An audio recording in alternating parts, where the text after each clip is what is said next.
Hi everybody, welcome to the Crafty Corner. It's Katrina. If you are new, welcome, and if you are returning, welcome back.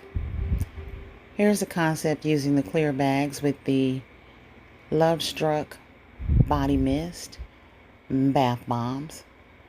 I've also placed a mirror in here as well as the purple matte lipstick. And these are all Dollar Tree items in this bag, making this an affordable grab-and-go gift. I used the purple Easter shred just because it was shiny and glittery and stands out some. And I think this is a beautiful concept. I added the purple bow. Please make sure you like, comment, and subscribe. Be blessed, but most importantly, be a blessing.